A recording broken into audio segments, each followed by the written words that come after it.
which reminds me very much of the new album by this guy, the pride of Wolverhampton. It's Bibio. So thanks for coming down. You've jumped on a train and whizzed down from the West Midlands to talk to us about your superb new album, Mind. How do you pronounce this? Bokeh or? Well, I say Bokeh, but I don't actually know. I need a Japanese speaker to inform me of the correct pronunciation, as it's a Japanese word. But yeah, I say Bokeh. What is a bokeh?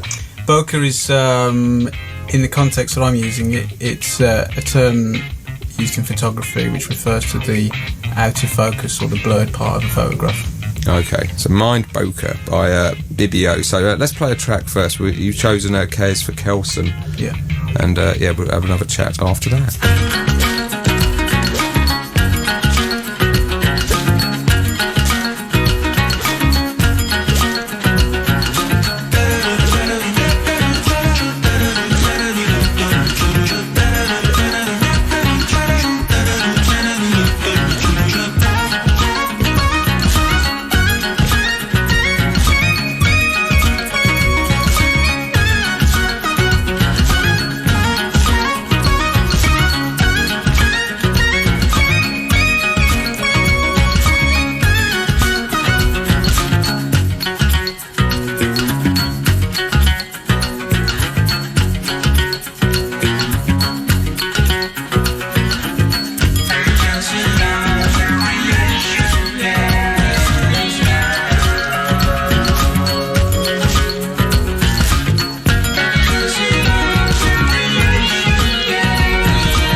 a superbly summery record. Bibio there from the new album Mind Bokeh. Bokeh, yeah. Bokeh. I'll do for You now. say Bokeh, I say Bokeh. Producer Stephen Wilkinson. That's correct. Yes, I've got it right.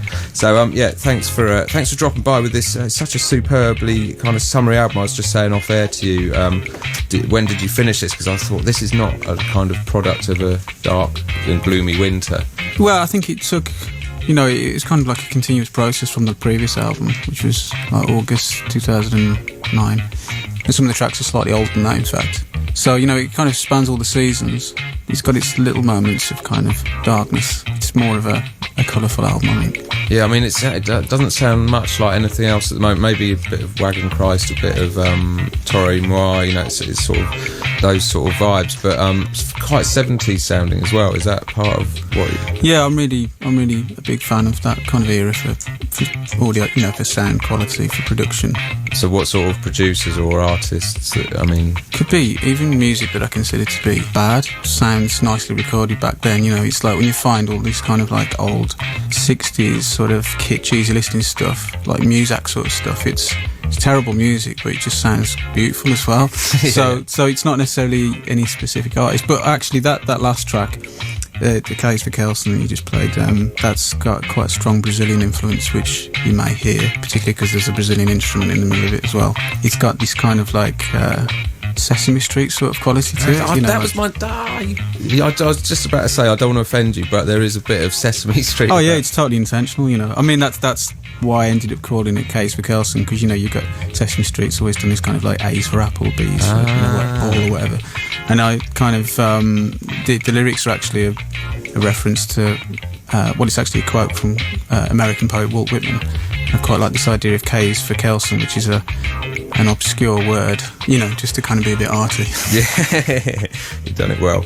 So is this the first, is that your voice on the album? Yeah, it's all me, the whole album's all me, yeah. Correct me if I'm wrong, but on Ambivalence Avenue, the first album, that was much more kind of electronic-y, kind of ambient-y, and was there any voice on it?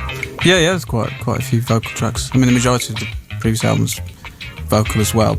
I don't necessarily kind of go on and on in my tracks vocals. Sometimes it's, you know, a really small amount of lyrical part and the rest is instrumental. That's one of my ways, really. It's partly because lyrics are not necessarily that easy to write, you know, and partly because I'm generally more into instrumental music, so it's just trying to find this balance of the two. But I think, yeah, both albums really are a kind of a mix of live instrumentation and electronic stuff. Yeah, no, I mean, it's an amazing album, the way it goes from this sort of 70s kind of slightly sleazy Jackie Brown-esque Sesame Street sort of funk, and then you wax in with something like Take Off Your Shirt, which sounds like Phoenix. Yeah. That's kind of like a one-off, really. But again, that track's 2 or 3 years old now, and it's one of those tracks where I just kind of taken a break from the usual, what I usually do, and just kind of rocking out one day, and then ended up writing that. There's kind of like an influence from like Thin Lizzy and Daft Punk, and got these kind of two sides of it, which is kind of probably why it ended up sounding a bit like Phoenix, because of the French influence. It's funny because whenever I play it to anyone who's like, say, 40 plus, they always say it sounds like Thin Lizzy, and anyone under that age seems to say it sounds like Phoenix. So it's an interesting, interesting observation. Cool. Let's play another track off the album. You want us to play Pretentious? Yeah. Tell us about this record. I think this has probably been one of my favourites off there for a while. It's the one I've listened to the most, I think. Probably because it felt like something quite new for me, but it's got a few different sections in it, so I kind of enjoy the fact that it flips, you know, from one section to another. But the lyric writing was kind of one of these almost automatic things, you know, where I'd kind of write the tune and then I wanted to put some vocals to it. And so I just kind of, what I usually do is just sing a sentence, you know, to try and fit it with the music, just something off the top of my head.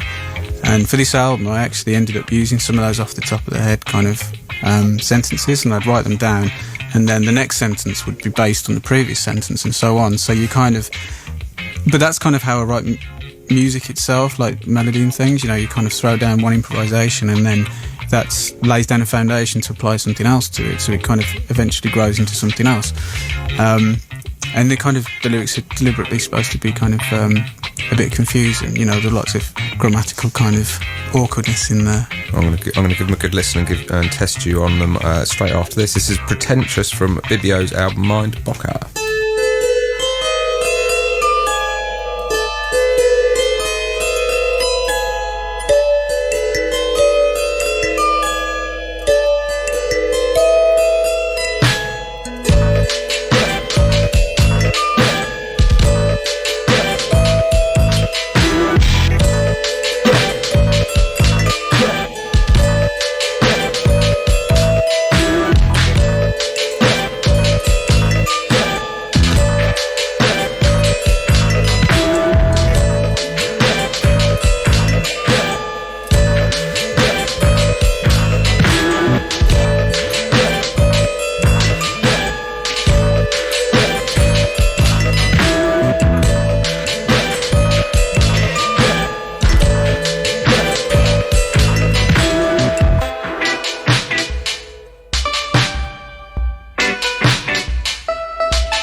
much maligned but underused, the old saxophone there. Is that you on the sax? Or? Yeah, it is. That's the first time it's gone out into the public domain. That track.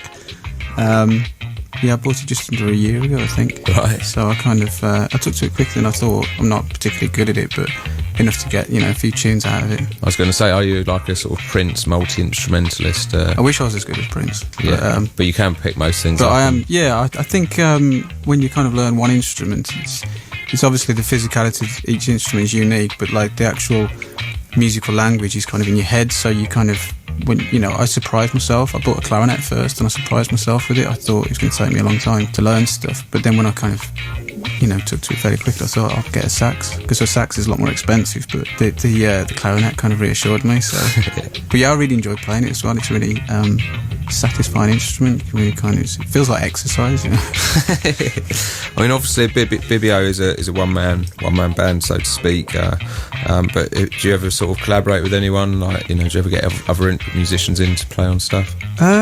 Not so much on my actual recordings, apart from I did a remix for White Lies recently, a track called Power and Glory off the new album, and it's kind of like a really 80s synth pop sort of affair, and I wanted some shredding in it, and I've got a friend who can shred real well, so you should explain shredding, because there'll be a lot of people. It's a guitar technique. Yeah, shredding is just like playing really fast, kind of sort of thrashy.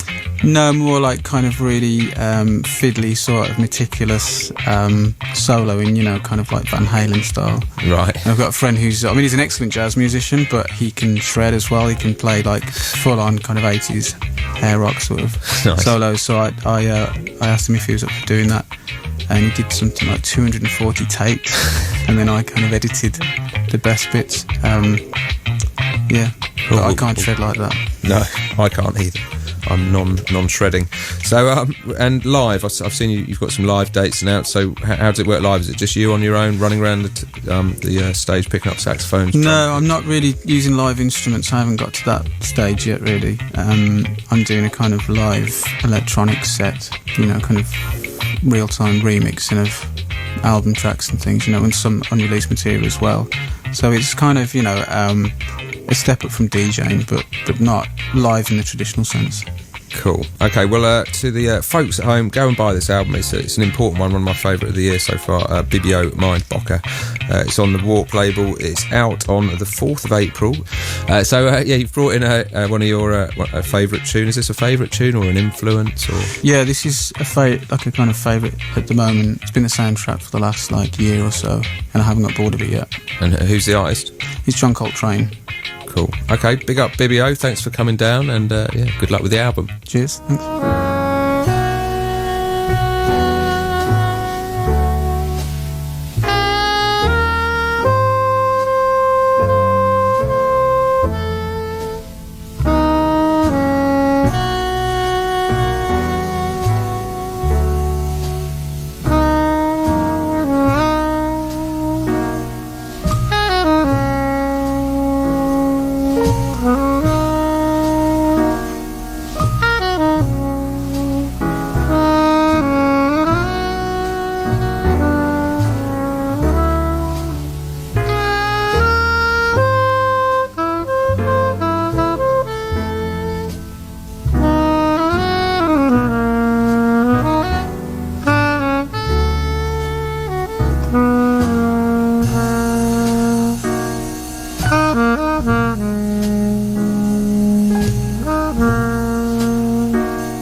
There you go, as Bibio disappears off into the morning with John Coltrane, Central Park West playing. Nice one for anyone wandering down a country lane or zooming up a motorway. Bit of jazz. Africa High Tech next. This is